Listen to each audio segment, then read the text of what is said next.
Muy buenos días, niños de octavo grado. En literatura española este día nos corresponde continuar trabajando el tema sobre el prerrenacimiento. Vamos a ver la agenda de esta clase, la cual, como todas, empieza con la reflexión, luego el indicador de logro, la introducción, el desarrollo del tema, algunos ejemplos y la consolidación de conocimientos en la conclusión, ¿verdad? En la reflexión vamos a trabajar el contenido socioemocional, el autocuido. Cuando nosotros decimos autocuido, es que nosotros mismos estamos cuidándonos. ¿Y qué podemos cuidar? Pues nuestra imagen, podemos cuidar nosotros solos nuestro pensamiento, nuestras acciones. Entonces, en la reflexión de esta semana, que tiene que ver con este contenido, vamos a ver la siguiente frase que dice que 3 palabras que pueden cambiar tu vida para siempre es empiezo por mí. Entonces, ustedes tal vez ya en la tutoría han hablado mucho sobre este contenido y todo debe de ser enfocado en ello, ¿verdad? Porque nadie más va a poder hacer las cosas en cuanto a lo que se está trabajando si no es usted mismo. Y el autocuido inicia desde que nos levantamos, ¿verdad? Hay que retomar la rutina, no perderla, porque si no después se nos hace muy difícil volverla a tomar. En la rutina del autocuido, pues los hábitos higiénicos, ¿verdad? Levantarse, bañarse, alistarse, y después usted puede empezar ya a cuidarse en todo lo que tiene que ver, ya sea con su parte externa como con su parte interna, porque también nuestra alma, nuestra mente, no la debemos de dejar sola. Bueno, pasamos al indicador de logro. ¿Qué se pretende hacer en esta hora clase? Debemos de identificar quiénes son los máximos exponentes de la prosa prerrenacentista y las obras literarias con mayor interés durante esta época. Ya habíamos trabajado el prerrenacimiento anteriormente y habíamos dicho, ¿verdad?, que el prerrenacimiento es la transición entre la Edad Media y el renacimiento, que es lo que vamos a ver después en el periodo número 3. Dentro de ello habíamos hablado ya de la lírica, de los géneros líricos que se estaban dando durante la época prerrenacentista. Ahora continuaremos hablando sobre la prosa renacentista. En la prosa, acuérdese usted que es escribir sin tener una medida ni una cadencia determinada, a diferencia de los versos, ¿verdad?, que tenemos que estar viendo cuántas estrofas lleva, cuántos versos cada estrofa, el número de sílabas, la rima, etc. La prosa no, escribimos sin ninguna medida. La prosa castellana adquirió un gran desarrollo a partir del siglo XV, que en España se le consideró la época prerrenacentista. Y en este momento nosotros empezamos a ver que aparecieron obras con carácter didáctico, que quiere decir que eran obras para dejar una enseñanza o hablar de un tema que estaba dándose a conocer en la época, y en las obras se explicaba para poder enseñarnos, ¿verdad?, sobre ese tema. Y también continuaron con los relatos históricos, ya no con las hazañas guerreras de antes en la Edad Media, sino con algo histórico de la época propia del siglo XV, donde estamos pasando de una época de dolor, una época de pestes, de muertes, sangrienta, a una época donde se va a ver el optimismo por la vida. Las obras, como ya decíamos, que habían dejado atrás, ¿verdad?, los cantares de gesta. Y ya en la prosa narrativa vamos a ver que estamos hablando más de un género novelístico por el cual los escritores se enfocaron. En el siglo XV empezaron a cultivarse en España también muchos temas que eran particularmente de interés. Y podemos nosotros ver que en España el género de novelas de caballería fue cambiando, ¿verdad? Porque ya empezó a tener una gran difusión y se fue volviendo muy popular en lo largo de toda esa época. Aquel tipo de novela donde un caballero andaba tras cortejar a una dama, un caballero noble que luchaba por sus ideales, pues fue muy popular durante la época. Otro de los géneros que también se empezó a cultivar fue la novela sentimental, donde ya expresaba el sentimiento propio del poeta. Dentro de esta época vamos a ver nosotros sobresalir la novela de caballerías, como les comentaba, que después triunfa en el siglo XVI y se pretenda pensar en una presentación de aventuras fantásticas de los caballeros andantes, dedicados a recorrer el mundo. Luego tenemos en la novela sentimental que los protagonistas iban a ser aquellos cortesanos que pertenecían a la nobleza y se desenvolvían en un ambiente caballeresco, donde ellos desataban, o sea, daban a conocer todo el sentimiento de amor que ellos tenían, sin importar qué había a su alrededor. Este tipo de novelas tiene un carácter intimista, o sea, íntimo de la persona, y a menudo los protagonistas empezaron a recrear la expresión de todos los sentimientos amorosos. Una de las obras literarias que representó bastante la época prerrenacentista y con cual se puede dar a conocer es La Celestina. Esta obra usted ya la leyó, ya ha empezado a trabajar desde hace semanitas con el texto literario, ¿verdad? Con la lectura de la obra, que espero que la hayan leído, pues es bastante enriquecedora y nosotros podemos empezar a ver dentro de La Celestina cómo son esos hechos en que se da una crítica hacia la sociedad, de cómo los amos, si usted se fija, usted podría pensar que toda la obra giraba en torno al amor de Calisto y Melibea, pero también había unos temas muy importantes que Fernando de Rojas lo quiso dar a conocer después, que fue el tema de cómo los sirvientes no estaban con su amo para servirle, valga la redundancia, en un tono como arraigado, sino que lo hacían más por interés, y da a conocer mucho la traición de los amos, empezando por Celestina, ¿verdad? Celestina se le considera como una bruja alcahueta. ¿Por qué bruja? Pues porque en el texto usted ve que ella hace un hechizo con el cual logra enamorar a Melibea de Calisto a través de un cordón, y ese hechizo lo hace porque Calisto le ha pedido que Melibea se enamore de él, que ella lo logre.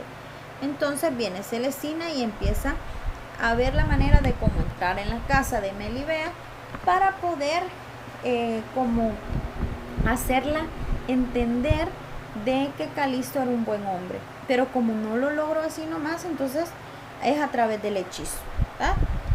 La Celestina es una obra literaria prerrenacentista que se le conoció en un inicio como una comedia y tenía el nombre de Tragicomedia de Calisto y Melibea, y por eso es que se consideró una de las obras más significativas de la época literaria, después del Quijote de Miguel de Cervantes.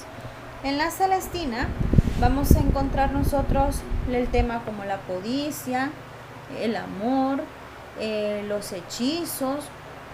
También encontramos temas, ¿verdad?, como el de los amos que traicionan.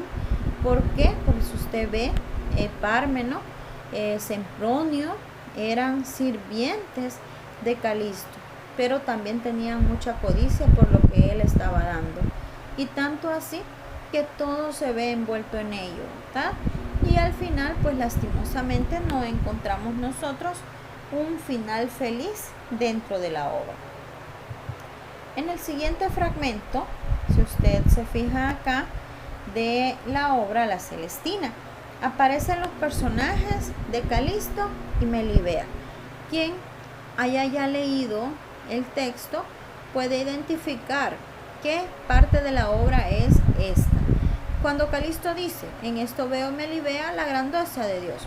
Y Melibea le contestó, ¿verdad? ¿En qué, Calisto?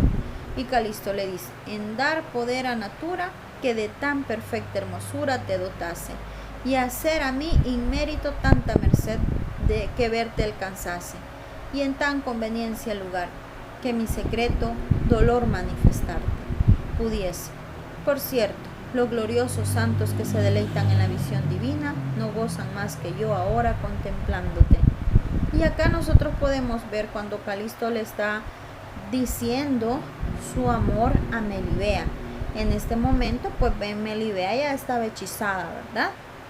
Por Celestina, ya ella estaba, decía, enamorada de Calisto, aunque todo había sido bajo un hechizo. Entonces la Celestina, si usted recuerda también, es una obra literaria escrita por Fernando de Rojas, a quien se le conoce como el autor. Pero si nosotros vamos y empezamos a leer, podemos encontrar en la biografía del autor lo siguiente, que dice que él nació en Puebla de Montalbán, en Toledo. Fue de una familia conversa. ¿Qué quiere decir eso? O sea, que eran personas que fueron convertidas al cristianismo. Fernando de Rojas escribe La Celestina, que es una obra de dos autores, como él le mencionó en un principio. Es él quien dice que encuentra el texto y lo llega a escribir ya con su finalización. La Celestina fue publicada por primera vez en el año 1499 y se puede apreciar que fue dividida en 16 actos y las ediciones se ampliaron hasta 21. En la primera composición no es obra de Fernando de Rojas, sino que él la recogió y le dio término al argumento que se estaba planteando en esta obra. No sabemos en realidad quién fue el autor, ¿verdad?, del texto. En la Celestina vamos a ver nosotros que se está contando el relato de los personajes de Calisto, como usted ya pudo ver, que era un joven rico, obsesionado por Melibea. Y Calisto, o sea, no tenía oficio por ser rico, pues era ocioso, ¿verdad? En ese momento era como se presenta a los personajes. Y Melibea igualmente era de clase social alta, muy rica, muy hermosa, podía enamorar a cualquier hombre. Y después vemos que Sempronio le comenta a su amo Calisto sobre cómo podría él hacer para que Melibea se enamorase. Y le empieza a hablar de la Celestina, quien era una astuta anciana, codiciosa, y empieza a poner en contacto a Melibea con Calisto a cambio de regalos que éste le estaba dando.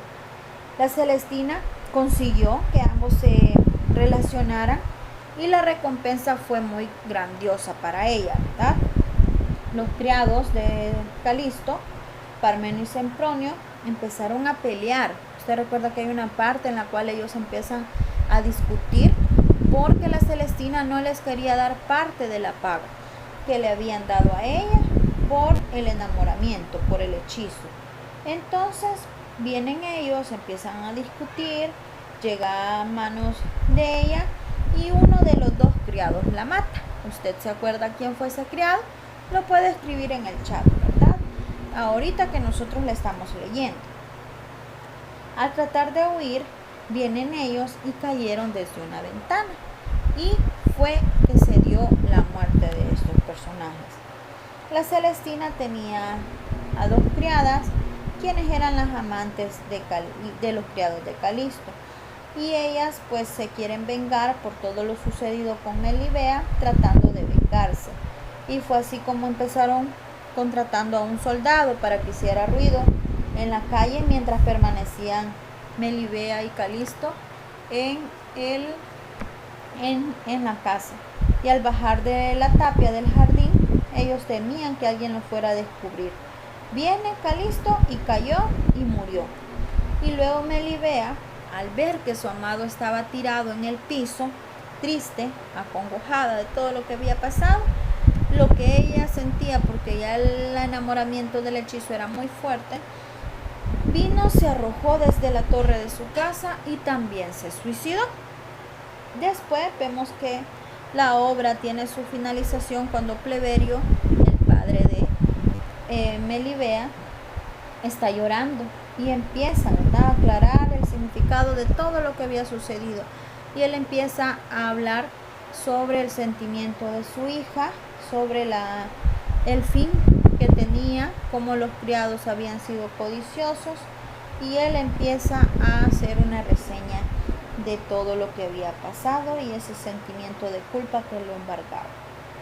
En la obra nosotros vemos un estilo de un lenguaje elevado, dado que se da la cultura ya humanística, que es lo que vamos a ver en el Renacimiento, y también se contrapone con el lenguaje popular de los criados, o sea, muy gracioso, muy expresivo, muy coloquial. Fernando de Rojas dice que la obra, La Celestina, tuvo un fin moral, y el cual era que los amos no debían fiarse de los criados, porque eran envidiosos y deseaban siempre su mal, y ese es el fin, ¿verdad?, la finalidad moralizante de La Celestina. Para la consolidación de conocimientos vamos a recordar lo siguiente, que el prerrenacimiento se dio en el siglo XV en España y fue la época de transición entre la Edad Media al Renacimiento. Dentro de esta época se cultivó la lírica y la narrativa prerrenacentista. Con la lírica, pues ya habíamos hablado de la poesía del siglo XV, que se da a partir de dos formas: la poesía de transmisión oral, que se manifestó en el romancero, y luego la poesía culta, que vino a dar nuevos temas y estilos, que se recogió en los cancioneros. Y ya en la narrativa, pues hemos hablado de los textos escritos en prosa, ¿verdad?, donde la mayor expresividad la tiene La Celestina de Fernando de Rojas. También vamos a ver nosotros que dentro de la literatura prerrenacentista se da mucho a conocer ya la literatura que va a venir después con el Renacimiento, una literatura de optimismo, de gozar la vida, de disfrutar el momento presente, etc. Los autores y las obras. En la lírica se mencionaban a autores como Íñigo López de Mendoza, que es el Marqués de Santillana también, a Jorge Manrique, a Juan de Mena, y en la narrativa prerrenacentista hemos mencionado a Fernando de Rojas con La Celestina. Bueno, acá un consolidado de lo que hemos estado viendo. Es un tema bastante corto, breve, muy bonito, que nosotros podemos apreciar dentro de la literatura española. Bueno, la siguiente clase, chicos, vamos a hacer un repaso, una retroalimentación de los contenidos. Recuerde, si usted no ha enviado sus actividades, lo puede hacer con tiempo. Si usted tiene alguna dificultad para la entrega de ellas, puede informarnos para ver de qué manera nosotros le podemos ayudar, ya que sus actividades van a consistir, ¿verdad?, en su 30%, que equivale a su examen. Les deseo éxitos y nos vemos, primero Dios.